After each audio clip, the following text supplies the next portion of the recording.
Bonsoir à toutes et à tous. Les ADD au taf, qu'est-ce que ça veut dire? Ça veut dire les aléas du direct au taf, travail, avenir, formation. Ravi de vous retrouver pour cette émission spéciale sur l'emploi, évidemment en période difficile, en période de crise.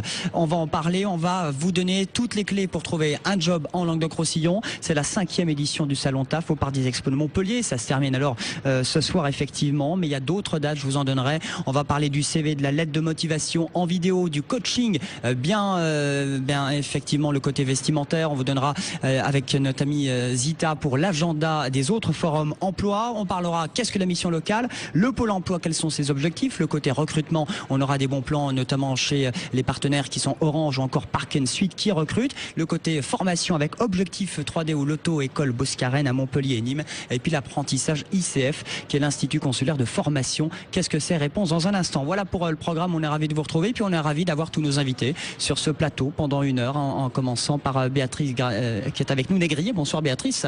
Bonsoir. À la région Languedoc-Roussillon, vous êtes vice-présidente à la région chargée en formation professionnelle et de l'apprentissage, donc directement concernée avec ce salon TAF. Quel est l'esprit de TAF? Alors TAF, ça veut dire déjà travail, avenir, formation. Oui, eh bien, c'est donc la 5e édition. Ça veut dire qu'aujourd'hui, elle est plus que professionnelle, cette édition. Nous avons voulu placer en un même lieu tous les services, répondre à tous les besoins de nos jeunes et de nos demandeurs d'emploi. C'est-à-dire que, vous l'avez expliqué, ici sur ce salon, eh bien, les personnes qui sont en recherche de solutions peuvent trouver tout ce dont elles ont besoin. D'abord des offres d'emploi, bien sûr, mais également des entreprises qui recrutent en direct, mais également des centres de formation, des CFA, le pôle emploi, les missions locales, avoir vraiment un maximum de chances de trouver leur voie grâce aux informations qu'ils auront recueillies. Et ça marche plutôt très bien. Oui. J'ai envie de dire c'est très bien. En même temps, on se dit que l'effet crise est là et puis qu'il y a toujours des jeunes, il y a beaucoup de monde qui recherche du boulot. Oui. 20 000 personnes en 2 jours. Oui. C'est un vrai succès, mais il y a une demande, quoi. Hein.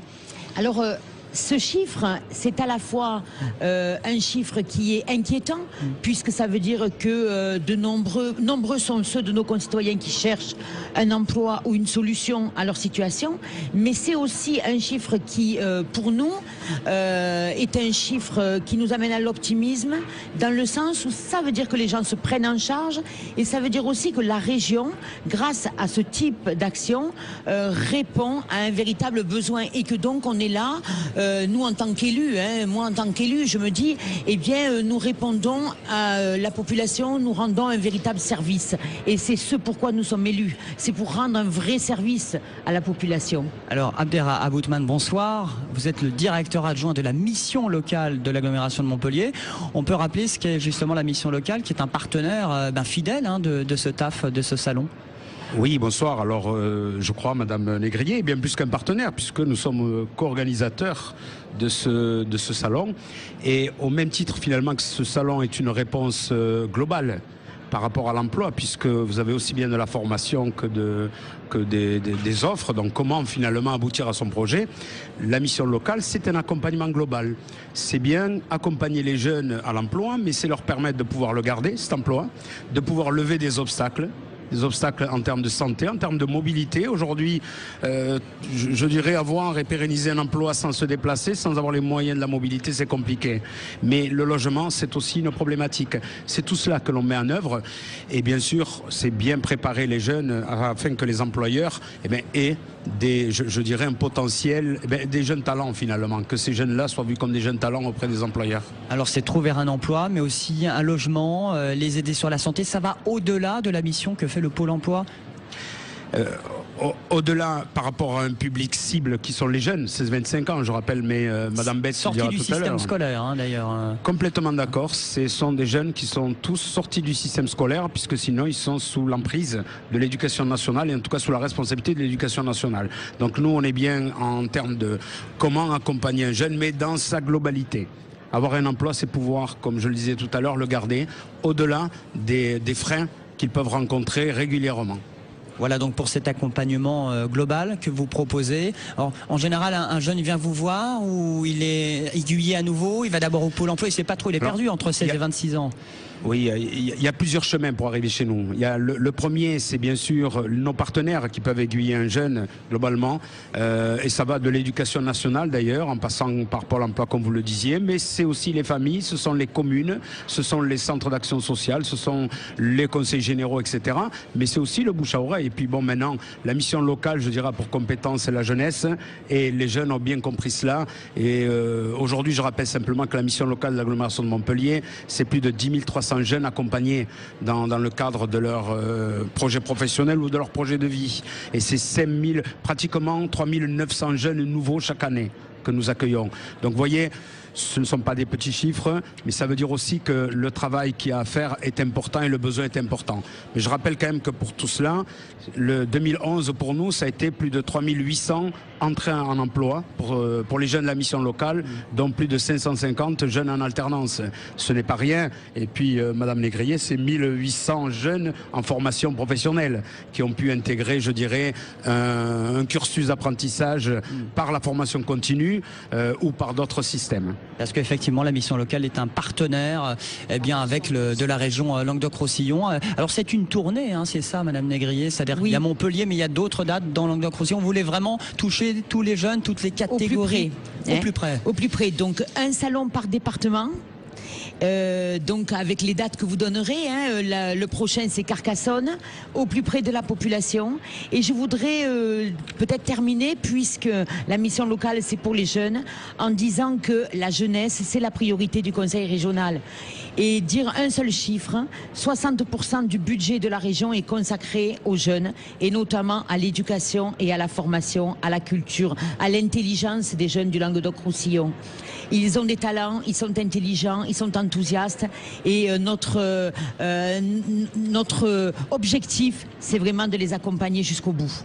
Eh bien, on vous remercie beaucoup d'être venu sur ce plateau, Monsieur Aboutman. Merci beaucoup, Madame Négrier, effectivement, pour ce TAF qui est travail, avenir, formation. Je vous donnerai les dates. En tous les cas, il y a Montpellier, ça se termine, mais il y a Carcassonne, ce sera la semaine prochaine. Et puis, il y a aussi le Parc des Expos de Nîmes pour ce rendez-vous, sans oublier Perpignan. Voilà, nos amis et voisins catalans. Comme ça, on touche toute la région. Bon, on va continuer à parler d'emploi. On a également avec nous Joëlle Betz. Bonsoir, Joëlle. Bonsoir. Alors, vous êtes la directrice du Pôle emploi de Selle-Neuve, qui est un quartier à Montpellier. On le disait avec Monsieur Aboutman. C'est quoi votre différence entre le Pôle emploi et la mission locale? Alors le Pôle emploi, aujourd'hui, donc depuis 3 ans, nous avons fusionné à NPE à CEDIC.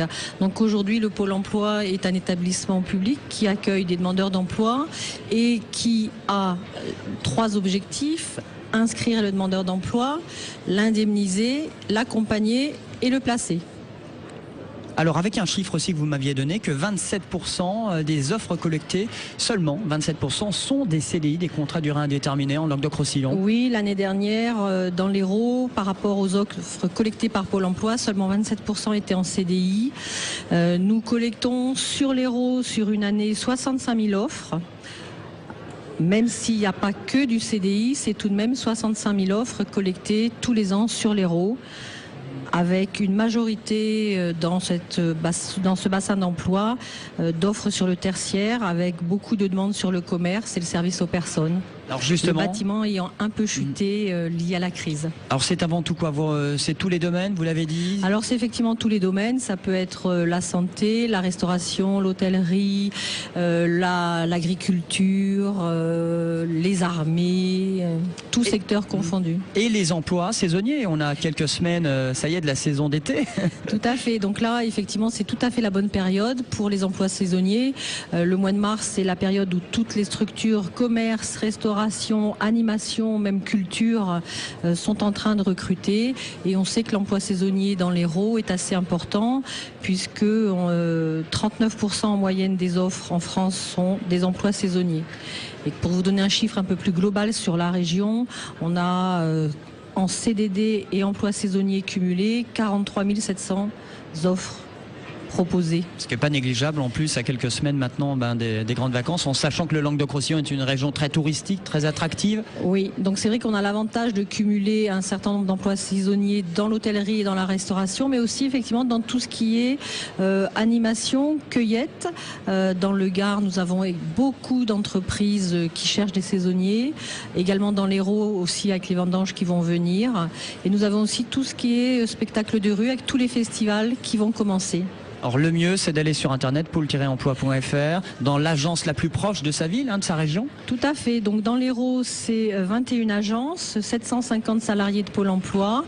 Et effectivement, toute personne, donc on appelle, sont des clients, les demandeurs d'emploi comme les employeurs, peuvent se présenter dans l'agence de proximité qui leur convient. Ouais, on parlait de l'hôtellerie-restauration justement. À votre droite, c'est Christophe Julien. Bonsoir Christophe, bienvenue. Bonsoir. Directeur d'exploitation de la Park & Suite. Tout à fait, du groupe Park & Suite, un des directeurs d'exploitation. Effectivement, et vous occupez de 3 hôtels, dont un qui va ouvrir dans quelques semaines, début juin. Ce sera dans le quartier millénaire. Alors c'est un petit clin d'œil parce que quand on dit Park & Suite, on pense à Park & Suite Arena. C'est le naming. C'est vrai, oui. On est juste à côté. On n'est pas très loin parce que nous sommes au parc des expositions. Comme disait Joël, c'est cela. Vous recrutez, vous aussi. Alors, est-ce que c'est pour la saison, vous? Est-ce que ce sont des CDD, des CDI? Alors les deux. Sur le nouvel établissement, on va parler de CDI. En revanche, sur d'autres établissements du groupe que je représente aujourd'hui, on va parler de saisonniers puis de contrats CDI également. Alors c'est quel type de poste que vous recrutez là, les jeunes là, D'ailleurs, est-ce que ce ne sont pas que les jeunes, j'imagine? Vous adressez à tout le monde? Ce ne sont pas que les jeunes, ça s'adresse à l'ensemble des populations, essentiellement donc sur les métiers de l'accueil, de la restauration, de l'animation et puis de la technicité, maintenance des bâtiments.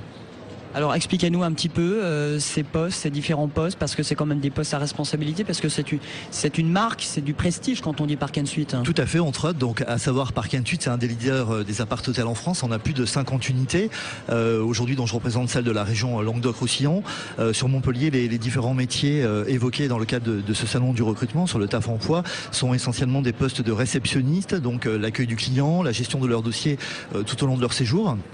Puis les postes de serveurs, de responsables caféterie, donc tout ce qui est gestion des petits déjeuners. Et je parlais aussi tout à l'heure donc de techniciens de maintenance, de gestion des bâtiments, à savoir entretenir les bâtiments et puis répondre aux besoins des clients tout au long de leur séjour pour assurer un séjour de qualité. Alors pour travailler dans des 3 étoiles. 3 étoiles, 4 étoiles, ouais. Sur Montpellier, donc je représente des établissements de gamme élégance, à savoir des produits 3 étoiles, en effet. Alors comment ça se passe? Je suis intéressé, on passe directement par... on vient au TAF, on vient au Pôle emploi avec Joël, ou aussi, on va directement chez vous? Très bien, en effet. Aussi au TAF, donc j'ai rencontré plus d'une trentaine de candidats hier après-midi, encore quelques-uns cet après-midi. Et puis directement sur notre site, www.parkandsuite.com. Alors un minimum, j'imagine, Christophe Julien, d'expérience pour travailler dans votre chaîne, dans votre groupe d'hôtellerie? Oui, en effet, à minima 2 ans d'expérience, à savoir que les gens motivés et intéressés sont aussi tout à fait crédibles dans notre entreprise. Alors il faut le préciser, Joël Betts, vous proposez des formations à la NPE? Tout à fait. Pôle emploi aujourd'hui est acheteur. Au Pôle emploi, pas la NPE. Oui. Au Pôle emploi. Pôle emploi est aujourd'hui acheteur de formation. Donc effectivement, aujourd'hui, on réserve un certain nombre de formations auprès du Conseil régional et de l'AFPA, mais nous achetons également des formations qui sont liées aux besoins spécifiques de nos demandeurs d'emploi pour les remettre à l'emploi. Alors que ce soit des formations sur des emplois qui existent, mais également sur toutes les zones en création d'activités où nous préparons nos demandeurs d'emploi aux emplois qui seront créés à l'avenir. Alors rendez-vous aussi sur votre site internet pour avoir toutes les infos. Oui, et également auprès des agences de proximité qui effectivement ont chacune une expertise et donc développent des actions de formation spécifiques également par métier. Christophe Julien, quand vous avez un entretien, comment ça se passe? Quel conseil vous donneriez justement? Il y a déjà quelqu'un qui a de l'expérience, qui a son diplôme, qui vient vous voir. C'est quoi le petit plus qui va faire la différence que cette personne, vous allez l'embaucher? Avant tout, ça va être une excellente présentation et puis surtout un dynamisme, une façon d'approcher le recruteur qui va être différente de votre candidat. Ça c'est important, ça Joël Betts, de préparer son CV, sa lettre de motivation. D'ailleurs dans les pôles emploi on peut faire son CV, on parlera d'ailleurs de la lettre de motivation dans un instant, version vidéo. Alors c'est très très important, c'est vrai que c'est un des rôles des agents de Pôle emploi, des conseillers de Pôle emploi, d'accompagner les demandeurs d'emploi dans effectivement, en plus de la recherche d'emploi, toute la préparation au CV, à la lettre de motivation, à un entretien rapide, au travail à l'étranger, à lever les freins également, à les amener aussi à travailler avec eux la mobilité. Un certain nombre d'ateliers existent également au sein de chaque pôle emploi. Pôle-emploi.fr. Et puis Christophe, rappelez-nous le site internet de votre... www.park-and-suite.com. Très bien, bah voilà, merci à vous les amis d'être venus sur ce plateau. On se retrouve les amis dans une poignée de secondes. On marque une pause, à tout de suite depuis le TAF qui est Travail Avenir Formation, le salon pour vous aider à trouver un emploi. À tout de suite sur TV Sud.